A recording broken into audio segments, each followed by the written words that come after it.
Hi, good morning and welcome to the ZP Developer Zone. So we do this webinar every Thursday at 8 a.m. London time, and we generally answer questions that come in basically into ZP, and I'll start answering those questions now. So, we have the ZP Academy, so if some of the science and engineering is new to you, then please check out the ZP Academy. It is free. It's academy.zimmerandpeacock.com. We have these webinars. We do have collaborations. I was talking just to a PhD student sponsored by us just this week. We do have jobs. We do have the developer zone, and we do have workshops.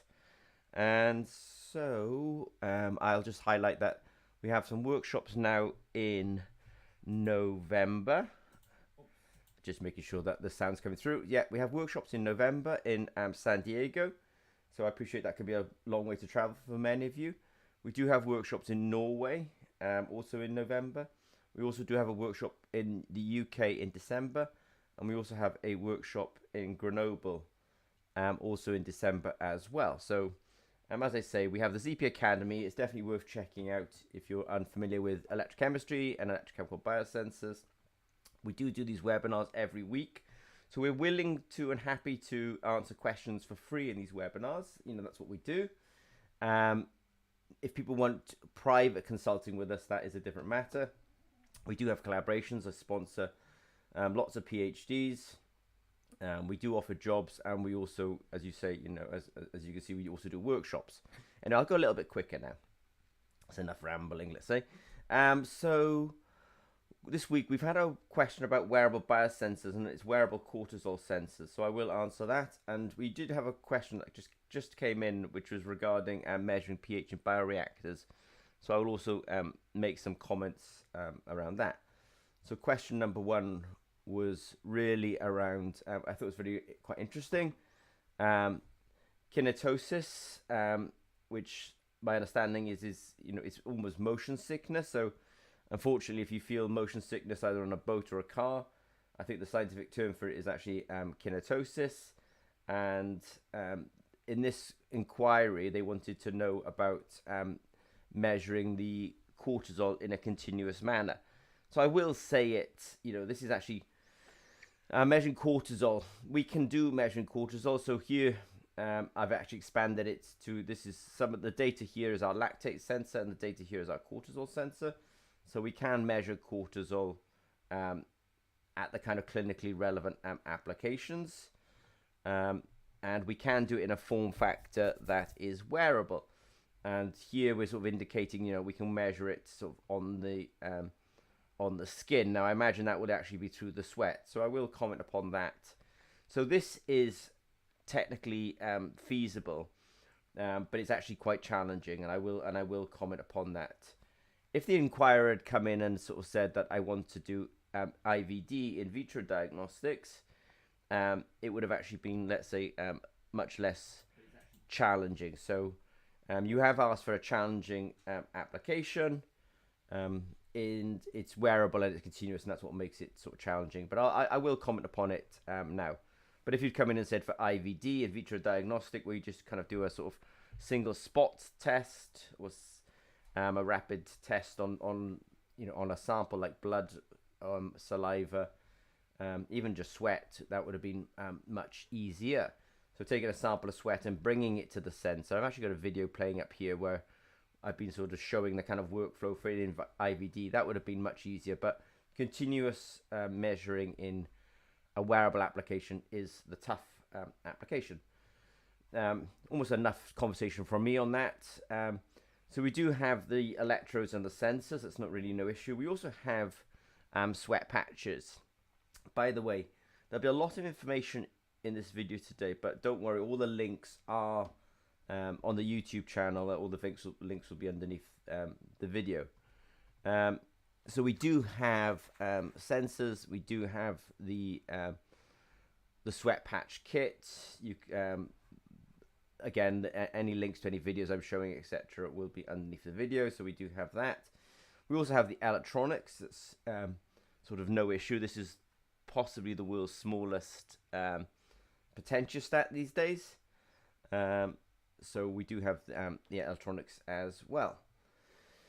Making a wearable MVP, making a wearable minimally viable product, is probably worth saying that one of the sort of raison d'etres of Zimmer and Peacock is actually to help people with their MVP, with their minimally viable products. So if you're coming to us and saying, I want to measure lactate in sweat or cortisol in sweat, then crudely, we say, right, you want a sort of MVP around that.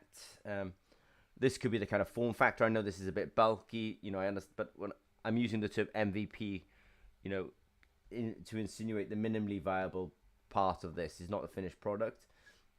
But at ZP, we do have a whole bunch of biosensors, and then people correctly identify that we have lactate sensors and, for example, cortisol sensors, which is really the question here.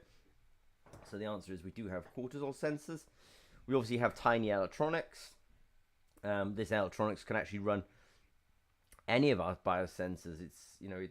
That's the beautiful thing about electrochemistry. And we do have the complete package in terms of PCB, power supply, no probs, Bluetooth, and the sensor itself.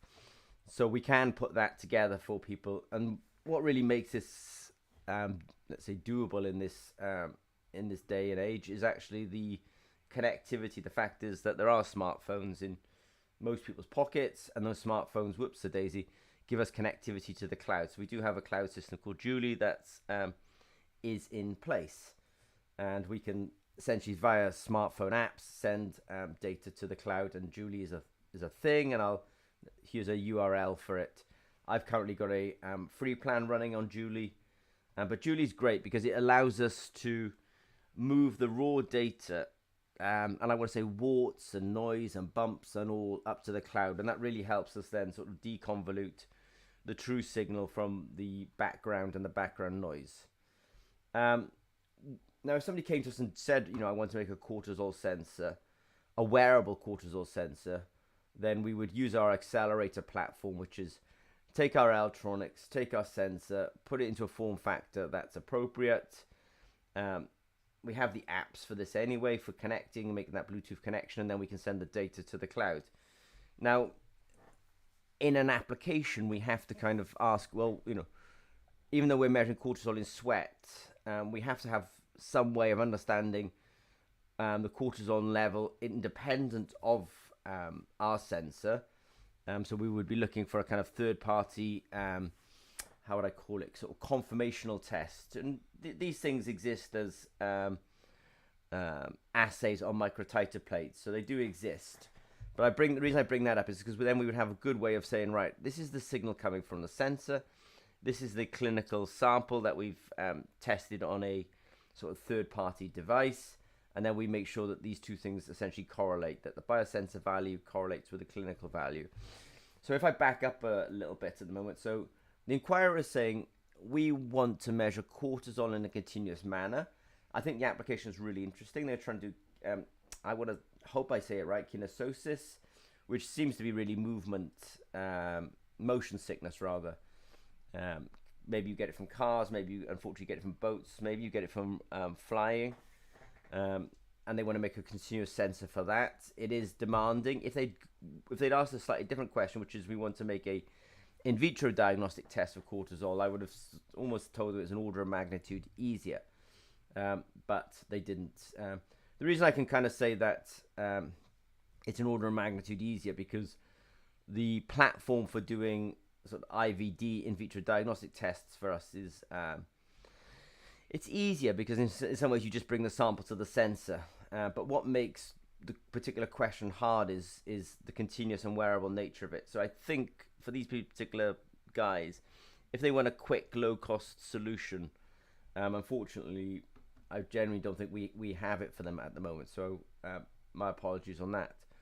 I'll do a summary at the end as well. But question number 2 is we are looking for a solution to measure pH in a bioreactor prototype.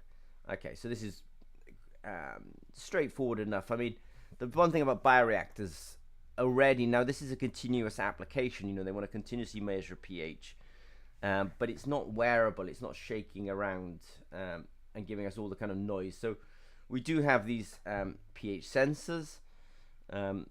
you don't need much volume of solution to actually detect the pH. We often, if we're just doing sample testing, we'll just put like 50 microliters of drop onto the sensor, so it doesn't require a lot of material. The pH sensors themselves can be found on the website. Again, I will put a whole bunch of links underneath the video, so you can find this. So we have the pH sensors. I think this hyper value pH sensor is the right one to use. We do have the electronics.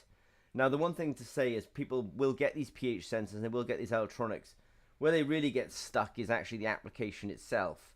So we do paid consulting on things like this, but we will give free advice if we can, also through our sort of YouTube channels and through our website. So if we can answer questions for free, we'll do it through things like YouTube and the website. But if we're being drawn into a full product development, then that's really one of the things that we essentially how we make our money, and that's consulting. So be careful. We have the sensors, we have the electronics, and we can give a certain amount of advice for free. But if it becomes a full, let's say, product development, then we definitely have to get deeply involved. So in terms of kinetosis, maybe I can say it correctly now. We have basically the materials for this, but to really make this robust and to withstand your application where somebody is rocking and rolling inside a car, it's going to take a lot more sort of effort. So we can do this, but we would have to do this as part of a real development program. If you'd asked a slightly different question, which is we want to do IVD, I would have thought that would have been a lot easier, but I do understand that you want to measure cortisol in a continuous manner. It's probably worth saying that people have been trying to make wearable cortisol sensors for decades, and the main reason they haven't been successful is really they've never been funded well enough to do it. There wasn't a ZP in the past, so this stuff was quite challenging. I think it actually is a bit easier with the technology stack that we now have in place. The second question, sure, with the pH, we have that hypervalue pH sensor. Like I say, I will put some links underneath this video, so don't worry about it. We have the electronics. We will give free advice on this kind of stuff through the webinars, but I have been in these kind of programs in the past, and people need to start understanding the signals, etc., and then at that point it really does become consulting. As I say, these links, anything here will also be underneath the video, so you can find it there. And I want to say thank you. So it was a little shorter this week, but we've been really doing some longer ones of recent, and so it's nice to kind of have it short and sharp this week. So if you have any questions, please reach out to us at Zimmer & Peacock. As you can see, we do this webinar every Thursday, 8 a.m. London time, and in that we can give